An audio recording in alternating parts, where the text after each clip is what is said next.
हर हर महादेव भक्तों, श्री शिवाय नमस्तुभ्यम। आज हम सोमवार की व्रत कथा सुनेंगे। एक साहूकार था, वह बहुत धनवान था। उसको धन आदि किसी बात की कोई कमी नहीं थी, परंतु वह पुत्र न होने के कारण बहुत दुखी रहता था। वह इसी चिंता में दिन रात रहता था और इसीलिए वह पुत्र की कामना से सोमवार का व्रत और शिव जी का पूजन किया करता था। शाम के समय शिव मंदिर में जाकर दीप जलाया करता था। इसके इस भक्ति भाव को देखकर एक समय माँ पार्वती जी ने शिव जी से कहा, हे महाराज, यह साहूकार आपका अनन्य भक्त है और सदैव आपका व्रत और पूजन बड़ी श्रद्धा से करता है, अतः इसकी जो मनोकामना हो उसको पूर्ण करनी चाहिए। शिव जी ने कहा, हे पार्वती जी, यह संसार कर्म क्षेत्र है। जैसे किसान खेत में जैसा बीज बोता है वैसा ही फल काटता है, उसी तरह इस संसार में जो जैसा कर्म करता है उसे वैसा ही फल भोगना होता है।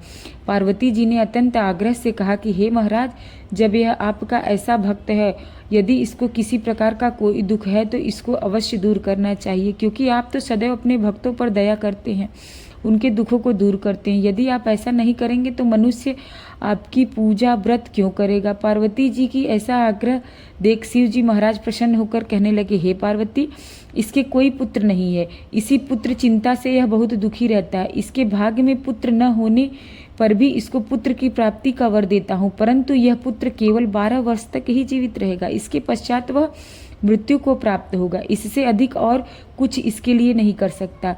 यह सब बात साहूकार सुन रहा था, इससे उसको कुछ प्रसन्नता न हुई। वह पूर्वतः जैसे शिव जी का पूजन किया करता था वैसे ही करता रहा।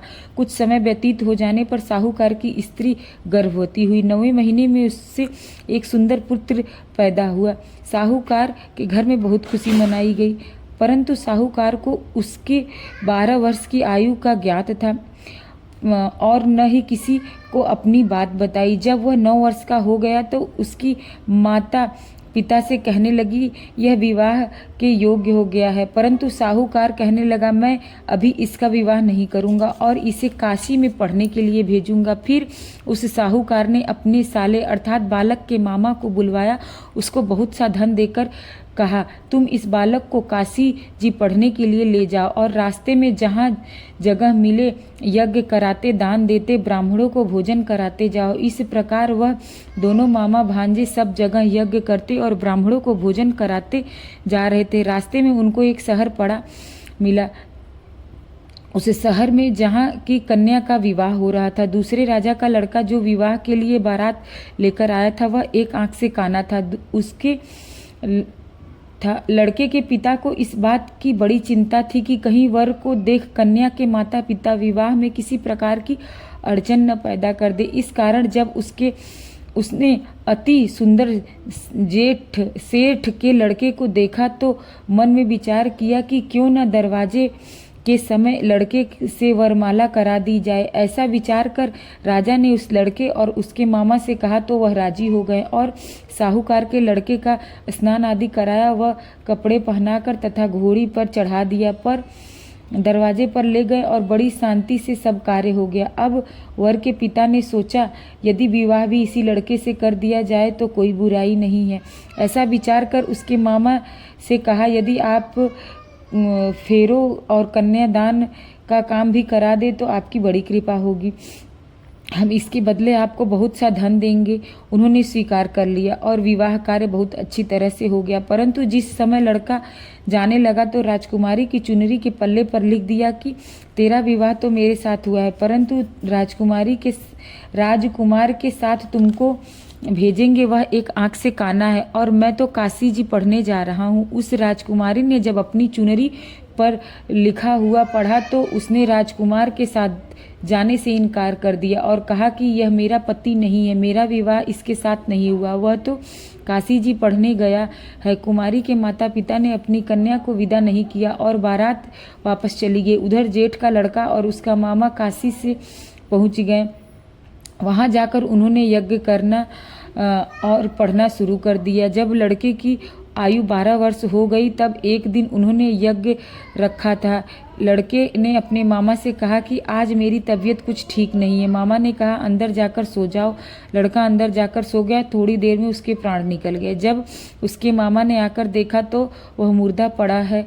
उसको बड़ा दुख हुआ और सोचने लगा कि अभी रोना पीटना मचा दूंगा तो यज्ञ का कार्य अधूरा रह जाएगा। अतः उसने जल्दी से यज्ञ का कार्य समाप्त कर ब्राह्मणों को घर से जाने के पश्चात रोना पीटना आरंभ कर दिया। संयोगवश उस समय शिवजी महाराज और पार्वती जी उधर से जा रहे थे।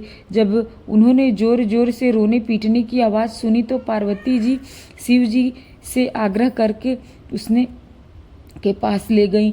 सुंदर लड़के को मरा हुआ देखकर कहने लगी, महाराज यह तो उसी सेठ का लड़का है जो कि आपके वरदान से पैदा हुआ था। शिवजी ने कहा कि पार्वती जी इसकी आयु इतनी ही थी, वह भोग चुका है। पार्वती जी ने कहा कि महाराज कृपा करके इस बालक को आयु दो, नहीं तो इसके माता पिता तड़प तड़प कर मर जाएंगे।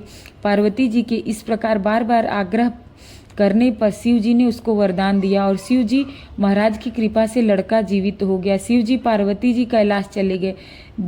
तब वह लड़का और उसका मामा उसी प्रकार यज्ञ कराते हुए अपने घर की तरफ चल पड़े और रास्ते में उसी शहर में आए जहाँ पर वह उस लड़के का विवाह हुआ था। वहाँ पर आकर जब उन्होंने यज्ञ प्रारंभ कर दिया तो उस लड़के के ससुर ने उसको पहचान लिया और महल में लाकर उसकी बड़ी खातिर की, साथ ही बहुत सारा धन और दासियों सहित बड़े आदर और सत्कार के साथ अपनी लड़की और जमाई को विदा किया। जब वह अपने शहर के निकट आए तो उसके मामा ने कहा कि पहले मैं तुम्हारे घर जाकर खबर कर आता हूँ। उस समय उसके माता पिता अपने घर की छत पर बैठे हुए थे और उन्होंने यह प्रण कर रखा था कि यदि हमारा पुत्र सकुशल घर आया तो राजी खुशी नीचे आ जाएंगे, नहीं तो छत से गिरकर अपने प्राण दे देंगे। इतने में उस लड़के के मामा ने आकर यह समाचार दिया कि आपका पुत्र आ गया है, परंतु उनको विश्वास न आया। तब उसके मामा ने शपथ पूर्वक कहा कि आपका पुत्र अपनी स्त्री तथा बहुत सारा धन लेकर आया है। तो उस सेठ ने बड़े आनंद के साथ उनका स्वागत किया और बड़ी प्रसन्नता के साथ रहने लगे। इस प्रकार जो कोई भी सोमवार का व्रत धारण करता है अथवा इस कथा को पढ़ता या सुनता है, उसके समस्त दुख दूर होकर समस्त मनोकामनाएं पूर्ण होती है। इससे लोक में नाना प्रकार के सुख भोगकर अंत में सदाशिव के लोक की प्राप्ति होती है। जिस प्रकार भगवान भोलेनाथ माँ पार्वती ने साहूकार की मन्नत पूरी की, वैसे हम सभी को मनवांछित फलों की प्राप्ति हो।